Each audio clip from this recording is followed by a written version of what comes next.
And here we are for a new Split the Difference. I'm your host, Jesse. Today it's just Seth. How are you today, sir? Well, I mean, is it just Seth, or is this a projection of your mind? Don't mess with me like that, dude.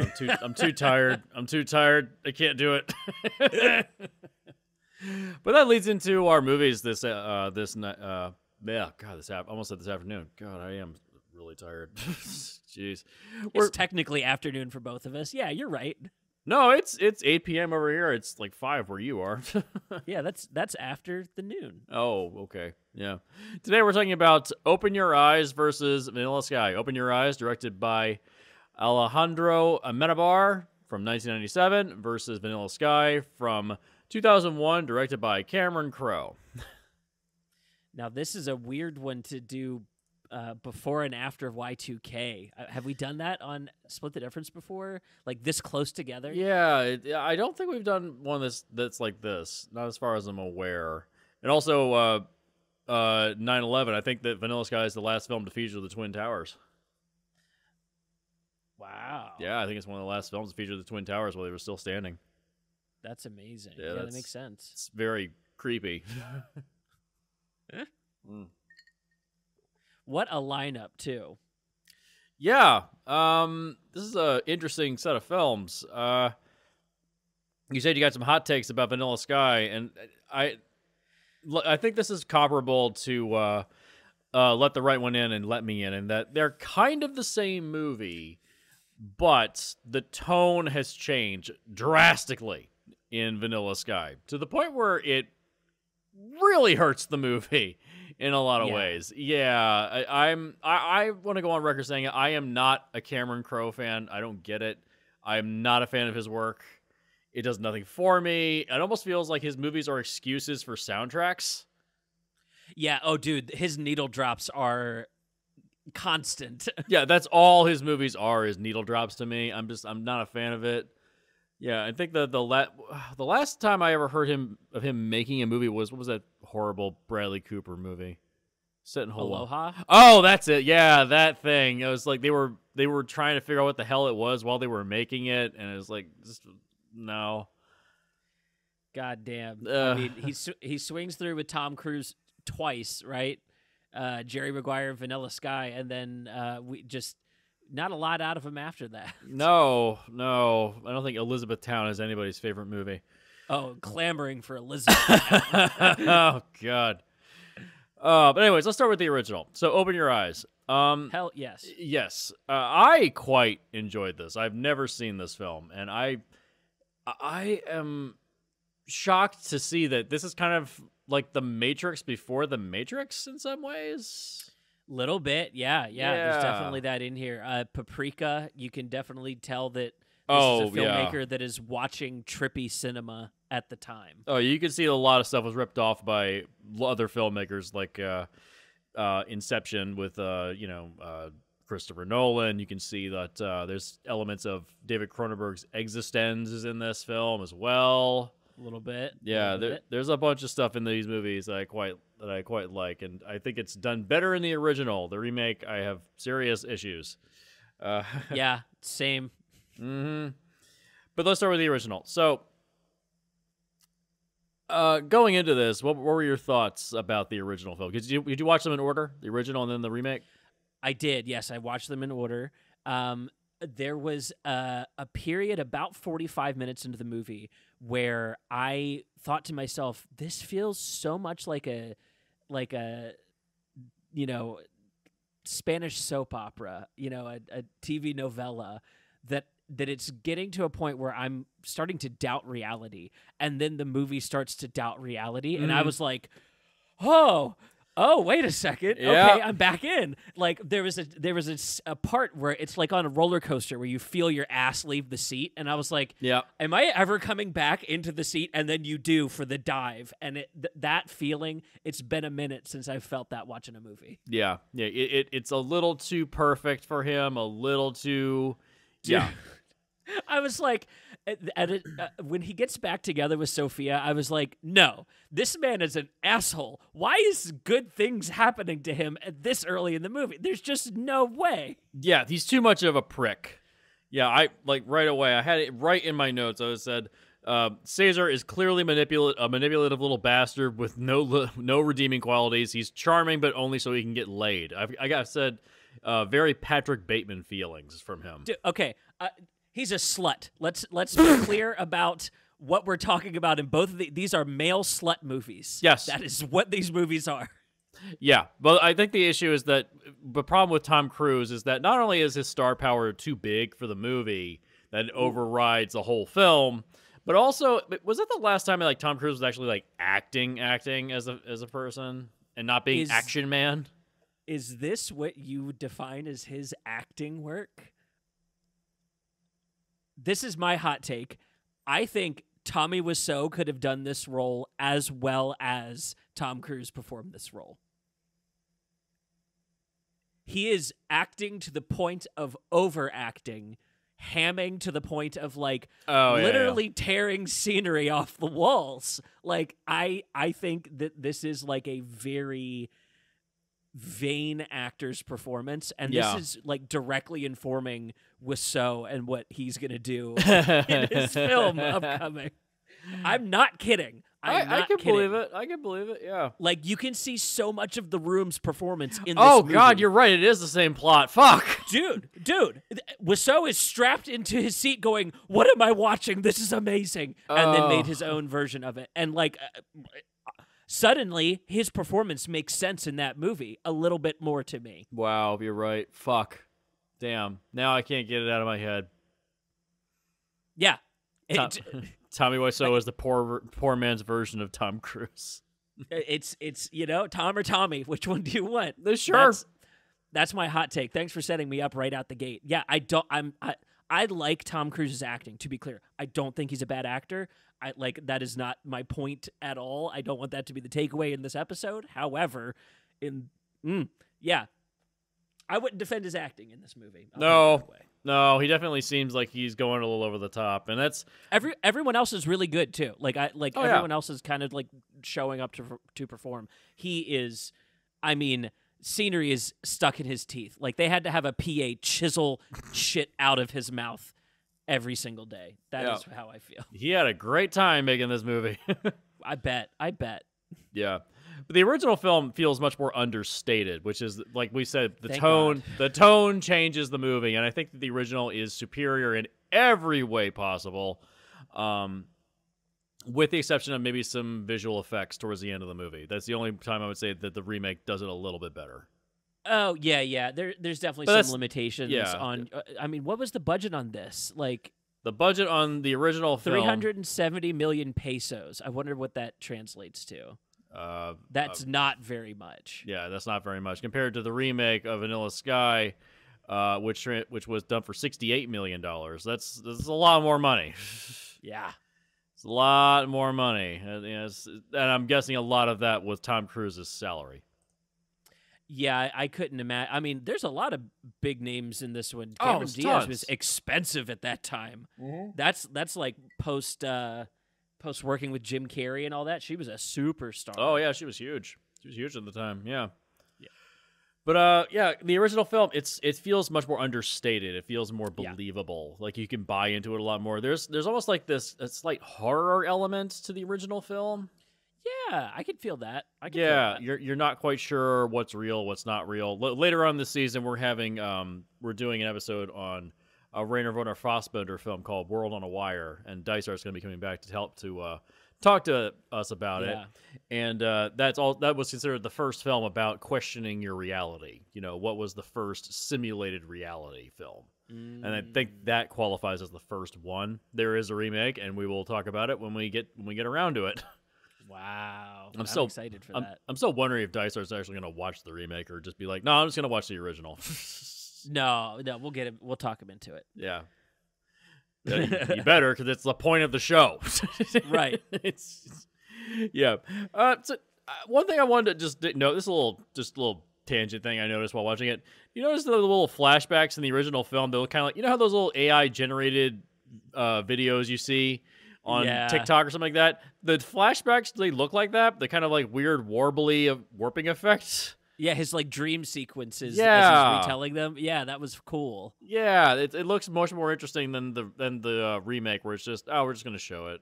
It's just Yeah, it very much leans on the crux of like, well, this is cinematic footage, so it all looks good. I think the original really leans on like its visual palette for storytelling a little better. yeah. The original has much more ambition.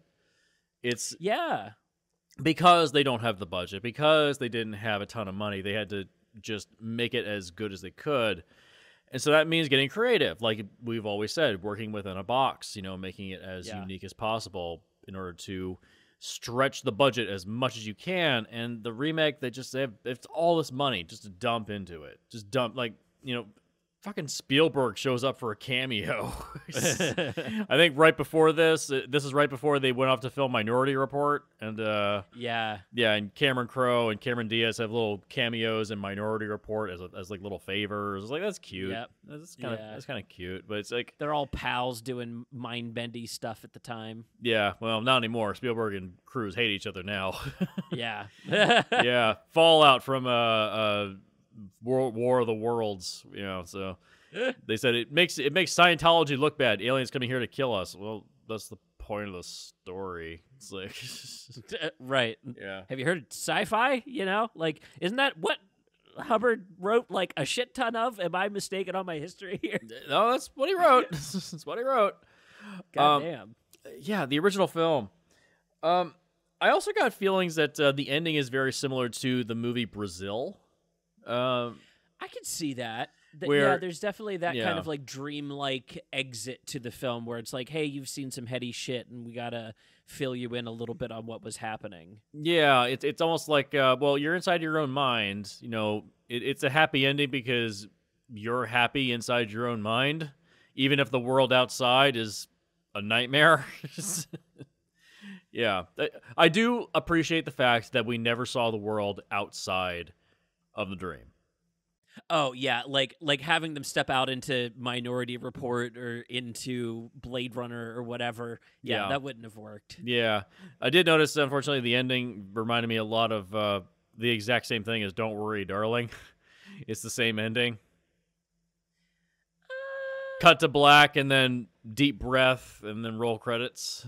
Oh yeah, definitely. Yeah. When you're doing movies based on dreams, I think that's like definitely bordering onto trope territory. Yeah, you know what I mean. Yeah, the biggest film I think that was influenced from this was, I think, probably Eternal Sunshine of the Spotless Mind.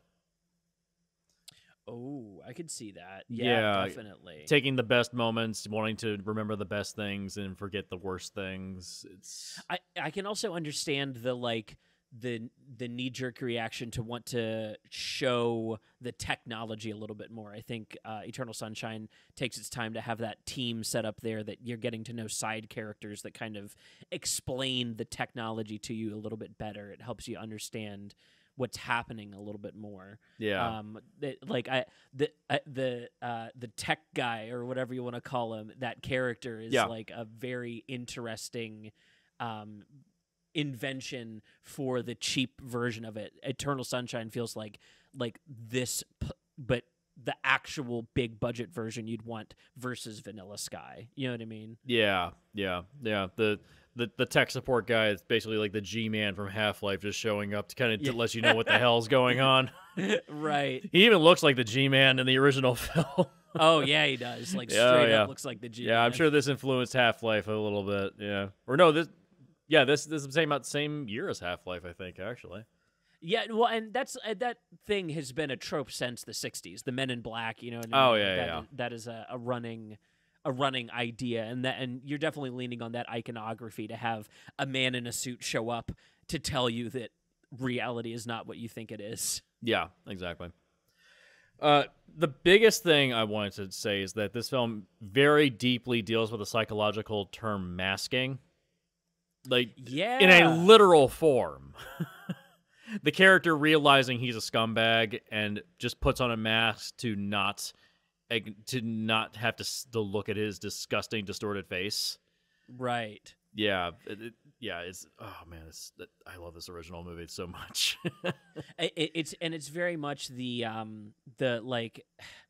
it's an older version of storytelling where we're talking about characters that we aren't specifically supposed to like at the beginning because we're going to learn to like them across this journey. Yeah. Like the idea is that he's redeeming himself by facing down these worst parts of himself, and he's a murderer in his own mind, because we all are. We've all killed people in our own mind with our imagination, right? Yeah. So like he hasn't done anything here, but the murder there is more something for him to grapple with, the fact that he has that violence in him. Like this is very metaphorical storytelling underneath this like kind of normal civilian hood. Like it's got a very like kind of drama-esque feeling to it. Like this is a sci-fi story, but it's a drama first. Like very much so. Yeah, it's like I said, it feels a lot like American Psycho. Like the character grappling with these narcissistic, murderous feelings, and turns out none of it happened. It's just like by the end of the movie, none of it happened. Well, and it's all. But it's he all still has that anger in him by the end of the film. Yeah. But it's all comeuppances, right? Like they make a point of how handsome he is at the beginning, and then he loses that. They make a point at like how successful he is, and he loses that. They make a point of how easy it is for him to get and have sex, and he loses that. And he's nothing without the things that he's already. Because like normally, I'm the first person that's going to jump on a podcast and be like, "This is a movie about a rich man getting everything he wants out of life," and so I hate it. Yeah, that's not what this movie's trying to talk about. No, the movie's setting this guy up as a rich guy so it can take everything away from him, so he can learn what it is to be a person and then grow from there. Yeah. Yeah, whenever there's a movie that's about rich people, I immediately just kind of just roll my eyes. I'm like, ugh, another one. Right. But in this case, by taking all that away, women, money, power, take those things away, and you just expose the normal human facets underneath it. Right. Seeing how he hates himself by the end of the film. Exactly. Yeah, but he learns a lesson by the end of the movie. Yeah. I wanted to also touch on the fact that Penelope Cruz shows up and plays the same character in both versions of this film. Ain't that cool? That's cool. Was she only doing? I haven't looked into it. Was she only doing Spanish films at the time of the original, and then was Vanilla Sky part of her transition into American filmmaking? That I do not know. Let's take a look. Yeah. It looks like it. Yeah, it looks like he was mainly doing Spanish films, and I think this was one of her big pushes into doing American stuff. Yeah. Vanilla Sky and Blow. Oh, that's right. Yeah. Blow was another big one. Because she was working with Johnny Depp, and he owned that era. Yeah, yeah. Although it is funny that the original film, she got praised for her performance, but in the remake, she got a Razzie nomination for her performance. I don't know if that's a little cruel. I'm like, the Razzies are unethical to start with, so I'm gonna chalk it up to maybe that was them being shitty. Like, at least she got her accolades for the first one. Yeah, the people that run the Razzie Awards are a bunch of assholes, anyways. It's like they're a bunch of just dildo douchebags. I would never ascribe to anything that they do. Like, there are worse movies and worse actors every single year. It's just them being pricks. Yeah, there's no point to it. It's like, what does worst even mean anyways? And what does best even mean? It's like, it's all subjective. Yeah, and they won't go after people either, so it all just, it stinks of like, we think we learned something from South Park.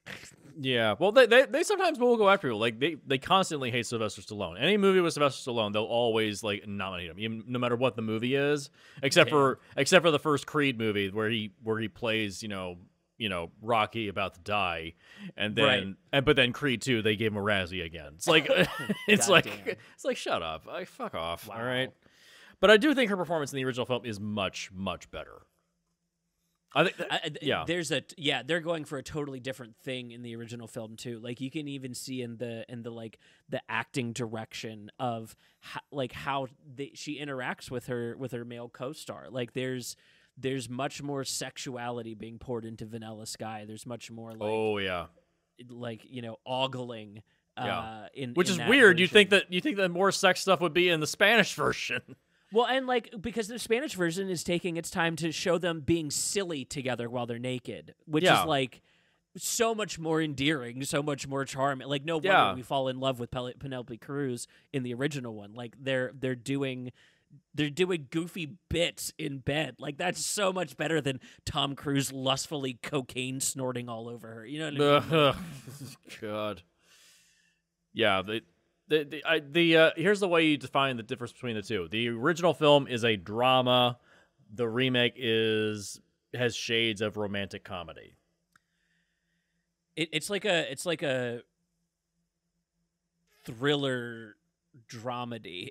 It's like a dramedy thriller. Yeah, it's really trying to have its cake and eat it. Oh my god, the Wikipedia. It's a science fiction psychological thriller. Okay, pick one. Can't have everything, man. Yes, that's what the plot is, but that is not the presentation of the film. No, the presentation of the film, you especially know what I mean? Yeah, like the original film has much more of a grim. Oh, did I lose internet? Where's Jesse? I'm here. Can you hear me? Damn.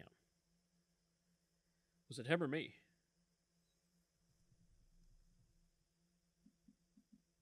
Can you hear me?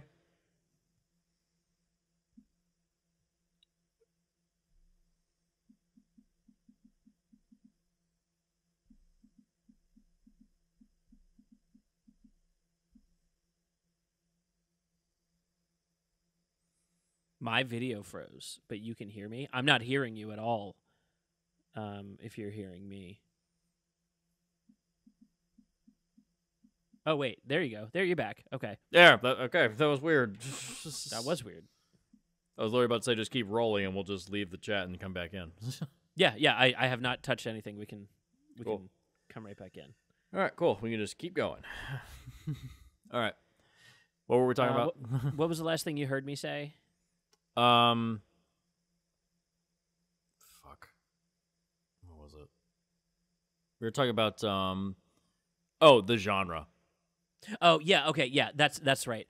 So it says science fiction psychological thriller, which is like that's the plot. I'll give them that. That is not the presentation of the movie by a long fucking shot. This is like a cheesy ass romantic comedy at any other turn. Yeah, the problem is that all the musical interludes of the remake, whereas the original has much more of a serious tone to it. Like there's music in the original, but it's not like leaning on it. It doesn't. No, it doesn't invent situations to make references to music. Yeah, absolutely. Yeah, like the way in which they have Tom Cruise and Penelope Cruz. Funny, they have the same phonetic last names. Right. But funny. But the way in which he remembers her is through an album cover that he saw one time. Yeah. What purpose does that serve? Like, it just to reference that band? That just seems like it's really needle drop, damn it. It just seems like it's really reaching for this crap. No, absolutely. Like there's a you got to stretch before you reach that far. There's a palpable synergy in the original one where like all the parts really seem like they're working in unison, whereas Vanilla Sky feels like a Dr. Seuss machine that's like like it's capable of movement and it's ambulatory, but like what is happening here? It looks like it's just kind of swinging between like wanting to be serious like David Lynch's Elephant Man, but also like we need that Kevin Smith thing that's so popular right now. So all of we'll get, Jason Lee in here and it's a hodgepodge. And I feel like Open Your Eyes is like, it's really succinct. It really knows what it's going for. And it doesn't feel so jarring to jump between him in prison talking to his psychologist in the original. Like it feels like that is the eventual end point for the story, whereas like it feels like they're in like a weird sci-fi room in Vanilla Sky, and like he's getting interrogated in like a sci-fi war room of some kind. Like it's weird to jump back out there to me. Yeah. Yeah, getting interrogated by Kurt Russell, who is very out of place in this movie. Dude, I don't know. his performance is like he like goes real meta for his last line at the end. Yeah. Yeah, I prefer the original where the doctor is kind of like collapsed on the ground, realizing he's not a real person. It's like even this fictional character is having a crisis of conscience, whereas Kurt Russell's just like, bye. It's like this is lame. Right. And like, is that Tom Cruise making him say that? You know, that like Yeah. that's kind of how I interpret. Also, this whole aspect of the plot in both movies gets real dicey with AI now, right? And like the question of like, are they installing like sentient beings into our cryogenically frozen states? You know what I mean? Yeah. Like, you would be having a fucking existential crisis if you found out you were just dude, like, you know, Elon Musk is the only real person. He's cryogenically frozen, and we're all here as his NPCs. And it's like, God, shut the machine down. God, the world is a simulation, and I hate it. But yeah, there was a pilot for a TV show that never got picked up. It was called Virtuality. It was it was produced by Ronald D. Moore right after Battlestar Galactica wrapped up. And it was essentially, what if the Star Trek holodeck was a whole show? The idea is that there's these astronauts that are on the way towards another solar system, but it's so far away that a human being could never survive the trip mentally. So they put them in these cryostasis, and they have them in this AI simulation to keep their minds occupied on the trip. That's cool. It's a cool idea. It's a cool workaround. Yeah. And then they have a glitch in the machine, and of course things go wrong, and they get trapped in there, and they can't get out. It's like very standard. And they, unfortunately, I think the pilot never got picked up. There's clips of it on YouTube, but it just never went anywhere. And I think it was released on DVD. But I think they cut it together where it could be its own movie. I don't know if it exists anywhere anymore. But yeah, that's generally what this is. Like, he's trapped in an AI simulation and he can't get out. yeah, and it's turned into a nightmare. It's turned into a nightmare, yeah, and that's also what Eternal Sunshine of the Spotless Mind is. And even where you're saying, like, where he's talking to those other characters in the film, that's all projections of his consciousness. He's essentially talking to himself. Yeah. They are his belief and his interpretation of these other people. Right. You know, like when at the end of Eternal Sunshine, where he's talking to Kate Winslet in his dream at the beach house, that's him talking to himself.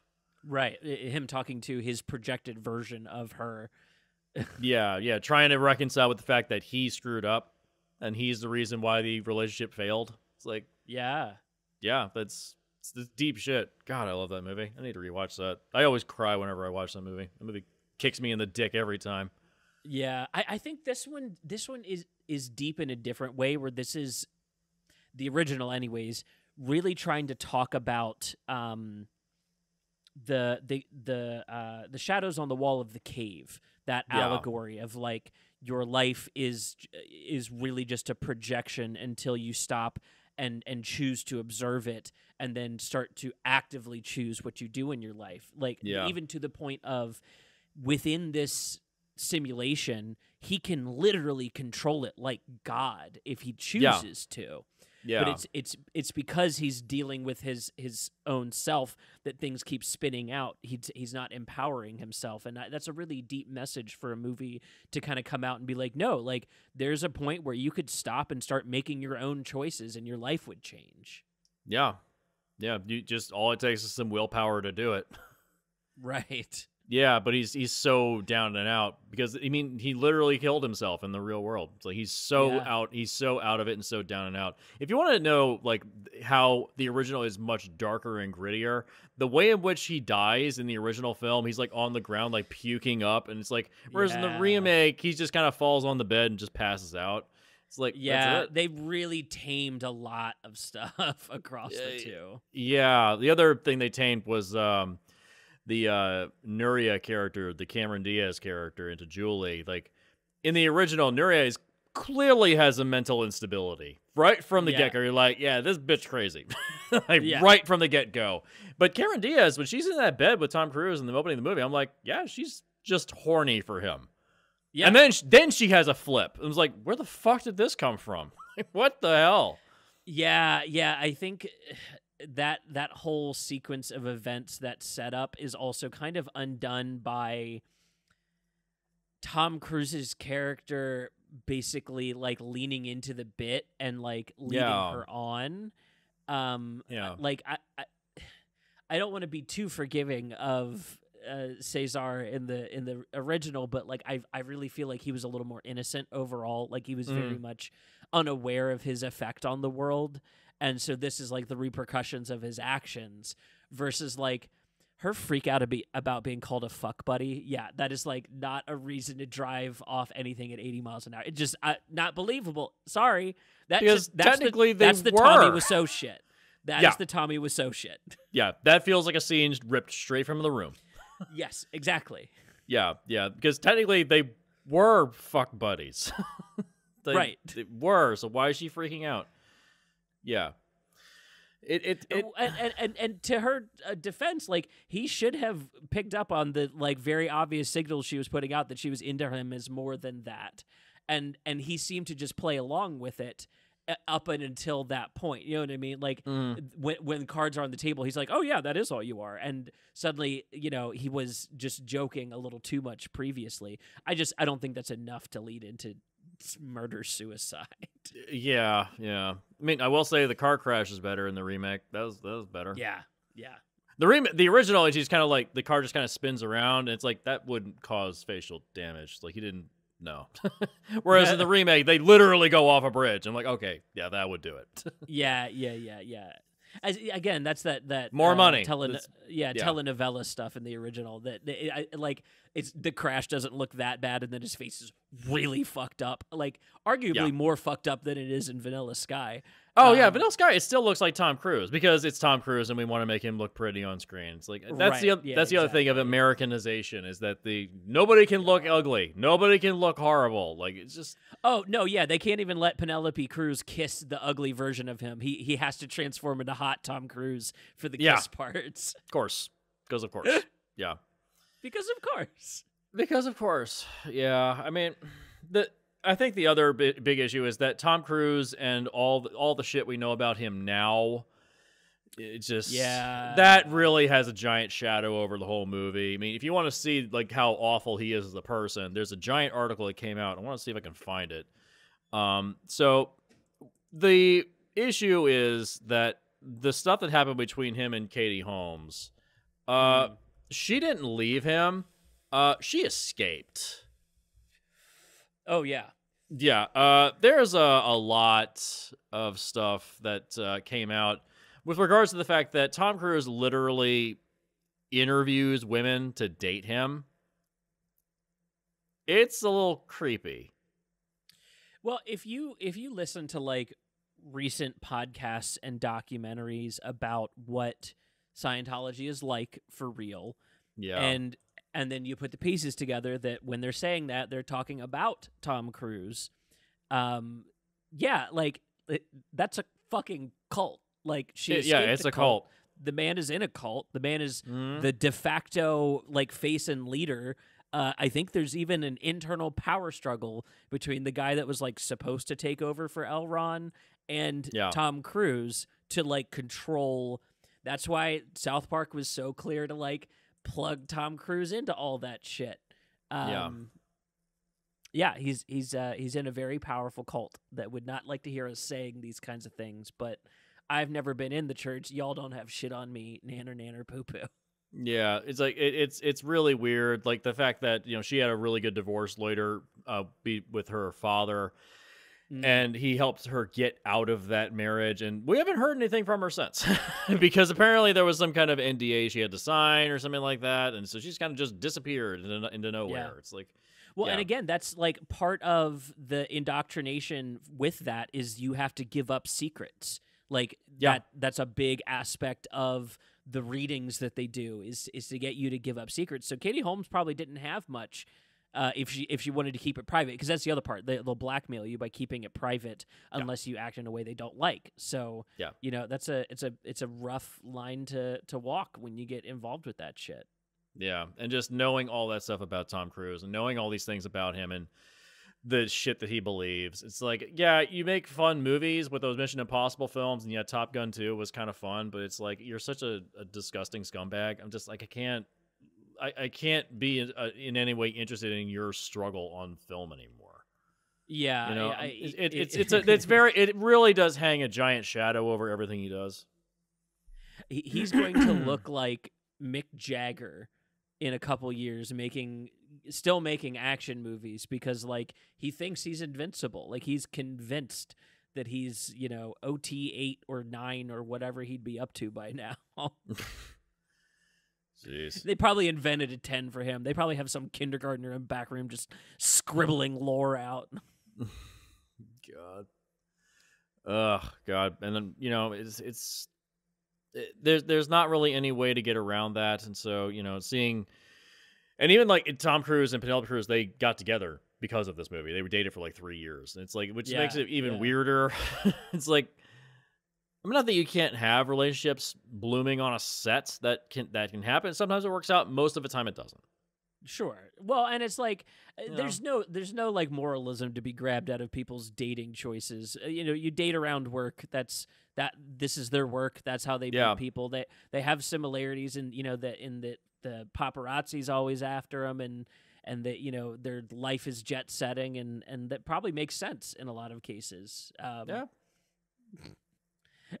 It's due in no part to the fact that they had to be so sexual with each other on screen. Those are like, oh yeah, of course. The only time Vanilla Sky pops off is when it gets extra horny, and boy does it get extra horny. Oh yeah, dude. I have never seen veins on a man like the veins in the sex scene that turns into the murder. Like, oh yeah, hulking out. Yeah. Mm-hmm. They went ham. They went ham for that. Yeah. Dude, that was the weirdest sex scene, because with the moment that Alanis Morissette song kicked in, I was like, oh God, what the fuck am I watching? Right. Who thought that was okay? Like, it's supposed to be a murder scene. It plays like a romantic comedy. Oh, yeah. My God. What the fuck were they thinking? It also, I think it tips its hat too early in Vanilla Sky versus in Open Your Eyes. Like, I genuinely believed that it was Sophia initially, whereas like they show Cameron Diaz walk into the room and walk out as Penelope Cruz, and it's like, why did you show me that if we're gonna have them have sex and then he murders her? You know what I mean? Like, like it knowing it was like, even watching it, thinking about like, if I didn't know that was coming, it was still, that was the tell when she walks in as Cameron Diaz and walks out as Penelope Cruz. Obviously, like that's the tell that something's up here. Whereas I think Open Your Eyes holds off until they're mid coitus, and then the switch happens, and you're like, oh shit, oh, something else is happening here. Like it's much more. There's a better emphasis on like where it happens in the scene. Yeah, it's more surprising and shocking, where it's like, right. Midway through, you're like, oh, God, no. This bitch again, God. and that's where the horror elements come out, too, I think, where in the original, like, he keeps going, but he looks confused. Like, he looks he's like, what's going on? Yeah, he looks like he's not sure if he's supposed to be into it or not. Whereas I cannot help but read Tom Cruise as thinking about this as a threesome. Like he just reads like he's having a threesome in that scene to me. And it's because, like, yeah, it's Tom Cruise playing a handsome guy in a movie. Like, So it's Tom Cruise playing Tom Cruise. Yeah. That's the other issue, is that Tom Cruise is basically just playing himself in this movie. Right. He's not, I wouldn't even call him an actor anymore. He's basically just playing himself. Yeah, I'm not super well versed on his movies overall. Like, I've seen, probably his big ones. Like, I've seen the Minority Report and Live, Die, Repeat, and like his like bigger action stuff. But I've not gone back through his early career, back when he was like known as being a good actor. So I'm not under the influence that he's one of the best at it. Like, I've not seen the evidence that he's one of the best at it. There's much more evidence in my mind that Meryl Streep is a better actor. If I'm going to stack up like the performances I've seen. I mean, I would say the last time he actually gave like a really, unique performance was Collateral. Collateral was cool, but that's so understated. Like, I feel like that's not That's why it's good. him. It's Yeah, not him yeah. playing himself. That's why. That's why I Yeah, said that's that one. true. Yeah. The what's the Magnolia? I know that's the one. Oh touts. yeah, yeah. But Magnolia. I even, not to double hot take, I even find him a little Tommy Wiseau-like in Magnolia as well. Oh yeah. When he's crying next to his father's bed. Oh my god. Oh yeah. I'm not the biggest fan of Magnolia. It's a good looking movie. I just that movie is really a big. What's the who's the musician that they always keep using her music in that film? Who's the musician? I don't know. Yeah, look that up real quick. Yeah, I think that's another example of using the music. The movie is an excuse for the music to exist. For that era, I'm guessing it's Enya. Am I wrong? No, it's not Enya. No, it's Enya. not. No. Let's take a look here. Simon and Garfunkel? No. Let me find it. I'll cut all this out.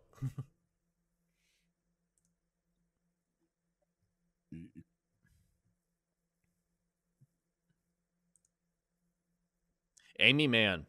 Amy Mann. There you go. Yeah. The music of Amy Mann inspired the director Paul Thomas Anderson to write Magnolia. So yeah, it's just an excuse to have Amy Mann's music in a movie. Listen, and like I love the cast of that movie too. I love PTA, but I'm just not the biggest Tom Cruise fan. I think that's the real reveal for this episode.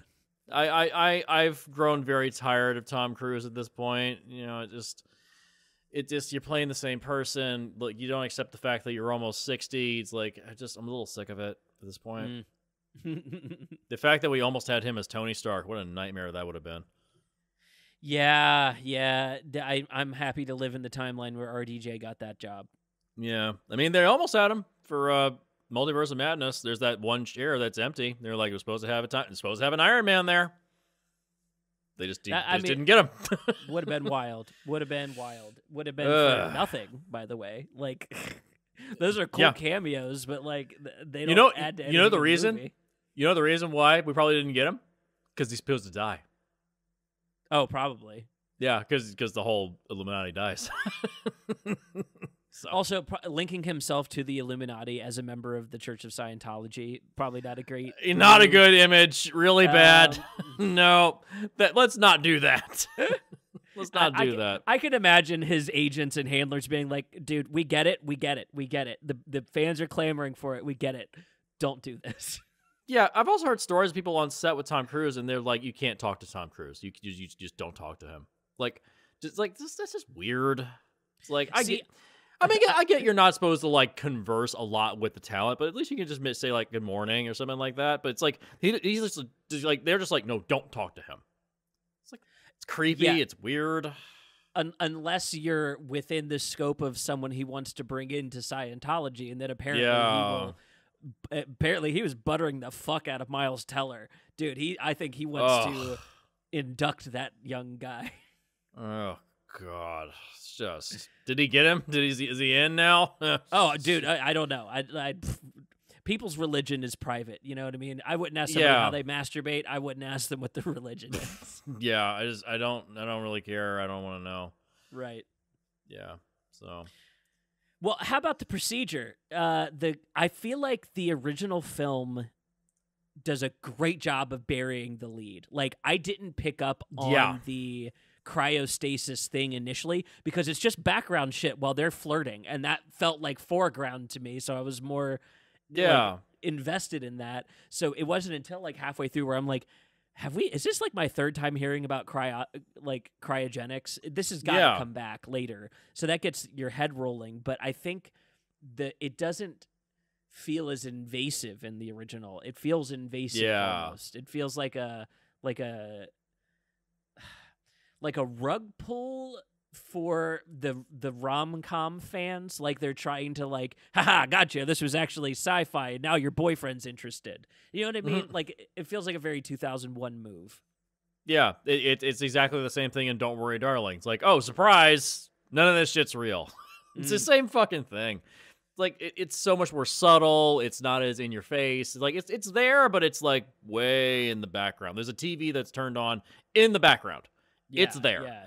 The remake, it's like they have a whole segment where Benny the dog shows up on Conan. It's like Yeah, they really highlight that. they slam that shit down your throat real quick. Oh man, God, That's actually perfect. You just helped me realize Benny the dog is an inside joke for the two of them in the original.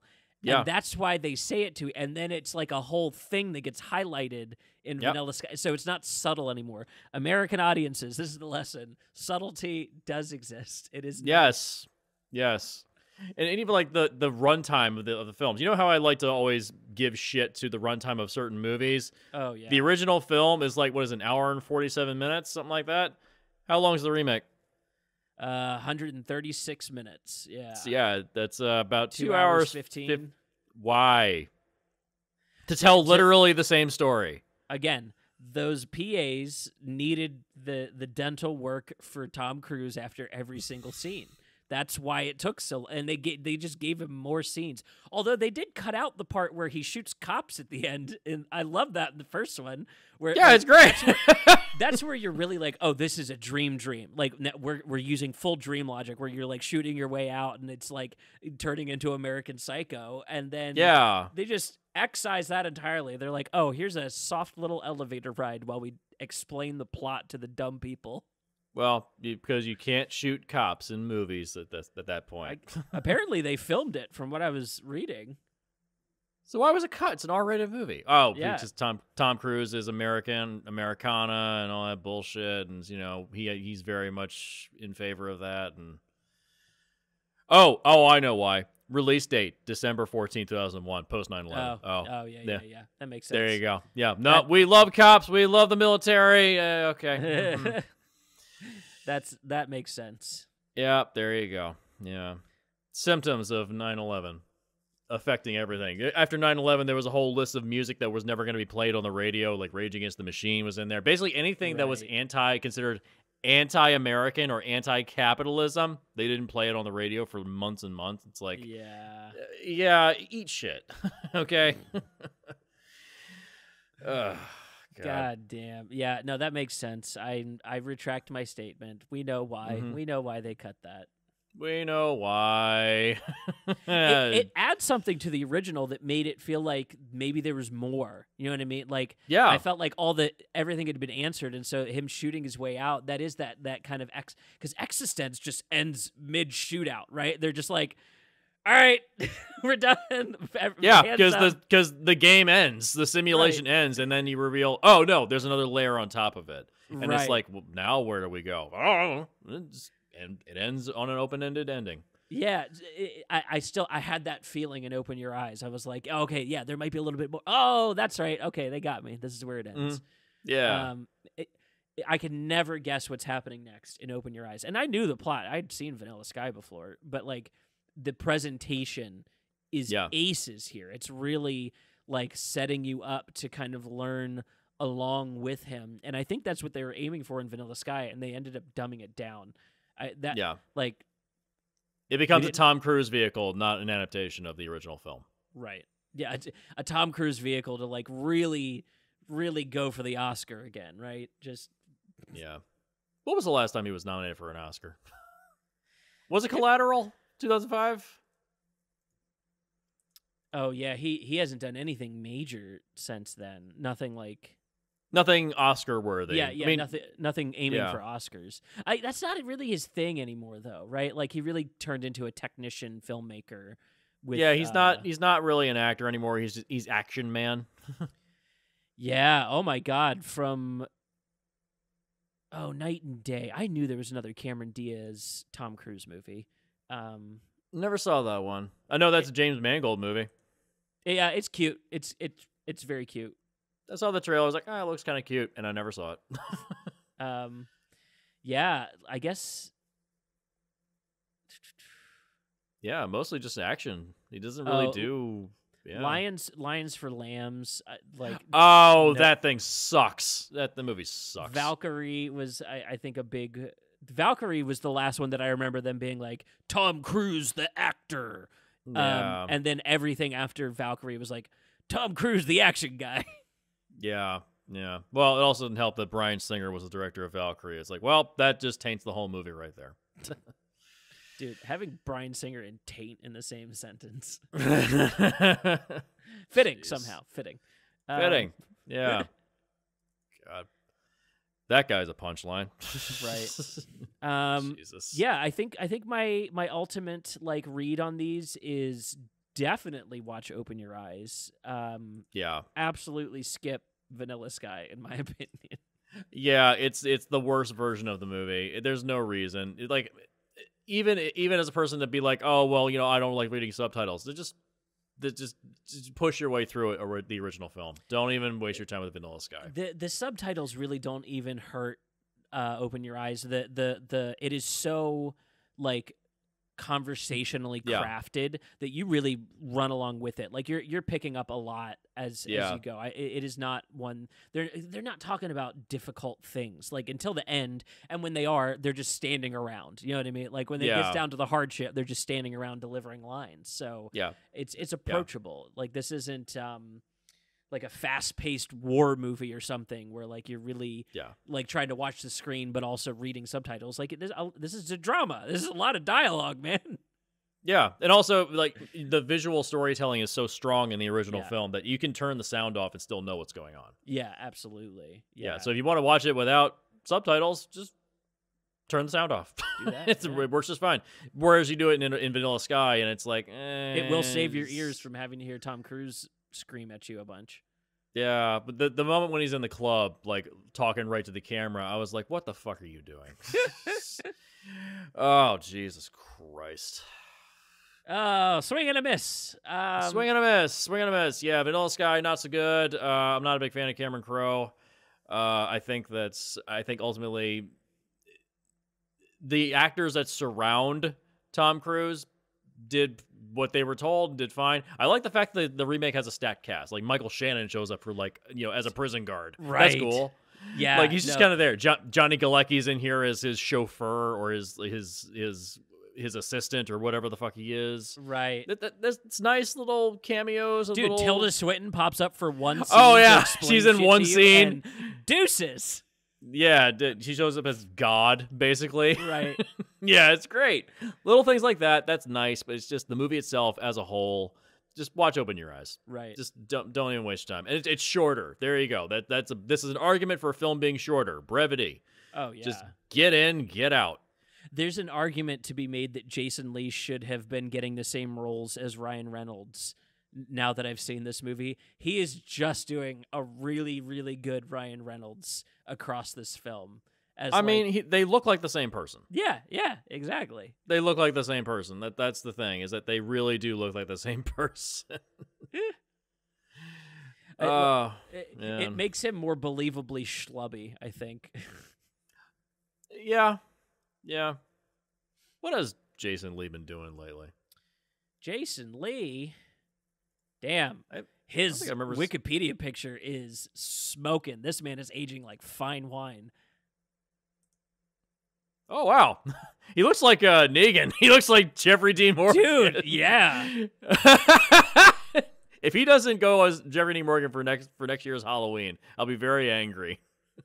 He's been doing a lot of Alvin and the Chipmunks and oh God, Jay and Silent Bob. Man, I'm sorry, dude. Damn, dude. You're better than this. Well, he's got like voice work all the time.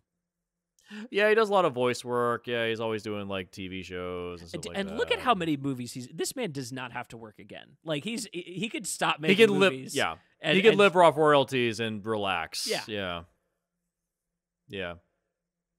absolutely. What a gift in this movie to give it. I think he's acting circles around Tom Cruise. If I'm being honest, like there's scenes you can tell Tom Cruise is like intimidated by how relaxed Jason Lee seems to be. Like he's just so relaxed and funny, and Tom Cruise is not. Yeah. Oh, here's a wonderful little bit. Here it is. Apparently, he was a Scientologist for a little bit. Jason Lee. Yeah, Oh, I and believe that. Yeah, absolutely. his ex-wife Llewellyn wrote their relationship collapsed when he revealed to her talent manager and fellow Scientologist Gay Ribisi, apparently that's mother of actor Giovanni Ribisi, that he'd read the book A Piece of Blue Sky, an anti-Scientology book. 2 days after her conversation with Ribisi, Llewellyn received a one-paragraph disconnection letter from Lee and was labeled a suppressive person.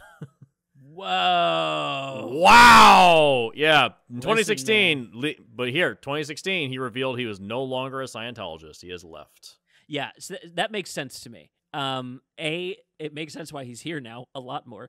B, he's a skateboarder. Of course, he's too punk for Scientology. Like, he's going to ask questions, and rightfully so. Yeah. He got out because he's Good like, for him. he's like, yeah, I think depression is a real thing. I don't think this whole bullshit of Scientology really makes sense. Yeah, there's no invisible thetans making me depressed right now. I promise it's Yeah. seasonal affective disorder. Yeah, that's called lies. Right. That's called lying. They're lying to you. The fact that you have to like pay money to gain like levels in the church, that's called a scam. Right. That's called a scam, dude. If you want to do that, go get into karate, and like then you'll at least have something for it. Yeah. You'll at least, gain real knowledge. Right. Jesus.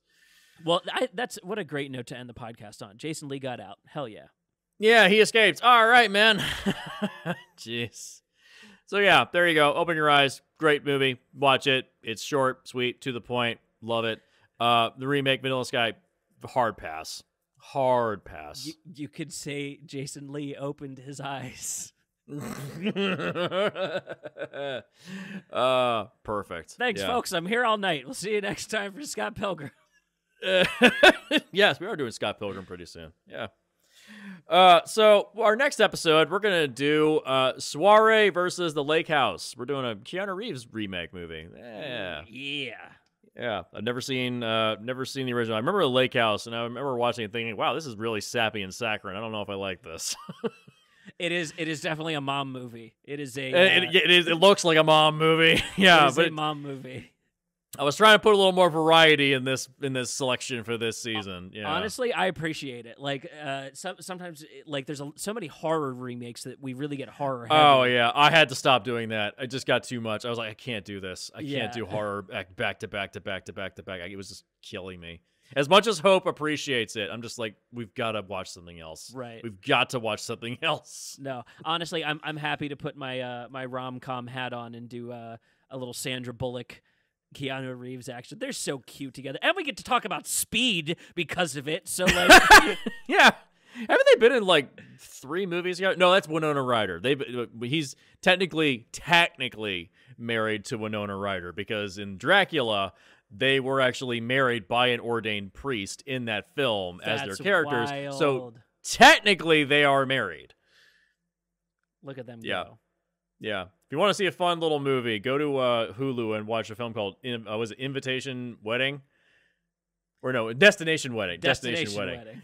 Yeah, I wouldn't call it a great movie, but it's literally just a 2-person show. It's just the two of them being like these horrible misanthropic people. Yeah. And it's like quick, snippy dialogue. It's the kind of movie that Josh Dysart hates, which means that I love it.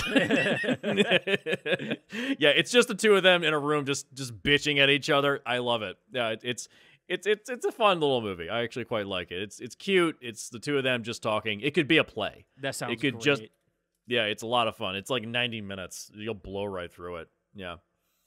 But yeah, seeing Keanu Reeves just be like a bitter, cynical prick is like, oh, wonderful. That's so funny. He literally filmed it. He literally left the set of one of the John Wick movies and went right to filming that, and they filmed it in like a couple of weeks. That's awesome. Dude, I want to make the movies in between. I want to make those in between movies. When actors like want to leave a big set and go make something for like 6 weeks, that's the kind of shit I want to make. Well, he did that on, what was that film? Always Be My Maybe on Netflix, the Ali Wong film. He literally went right from the set of John Wick 3 and just didn't sleep and went right to shooting that. Like, that whole meme of him, like, with the headphones on, drinking the wine, where he's like, I'm sorry. He was literally not he hadn't slept in like 2 days. Dude, I love knowing that scene smells like gunpowder, because there's no way, if he didn't go home and sleep, that he didn't show up smelling like gunpowder from the set of John Wick. God, you can smell the cordite and fake blood. Oh, I love it. I love it. Yeah, there you go. So yeah, that'll be a fun little thing in a couple of weeks. Hell yeah. So yeah, thank you for taking the time for us tonight. Yeah, this is a fun little exploration into the early years of Tom Cruise's career, and I'm glad that we will not be doing any more of his movies. He's not known for remakes, I guess. No, not that. I mean, he's not ever doing anything original anymore. Yeah, it's true. More Mission Impossible. Oh God! Did you see the new one? Not yet. I didn't. Not yet. Honestly, I walked in on the last 5 minutes of it, waiting for another movie, Killers of the Flower Moon. I showed up early, and so I just like peeked in at the end of it, and I stayed because Haley Atwell was on screen, and like, how are you not gonna stay? But it was the last 5 minutes, and it was just a continuous train wreck, like a literal, like on screen was just like a 5 minute long train wreck. And I was like, I don't know if I'm going to watch this one. I don't know. I'm kind of over it at this point. I don't need any more Tom Cruise shit. Yeah, I'm good.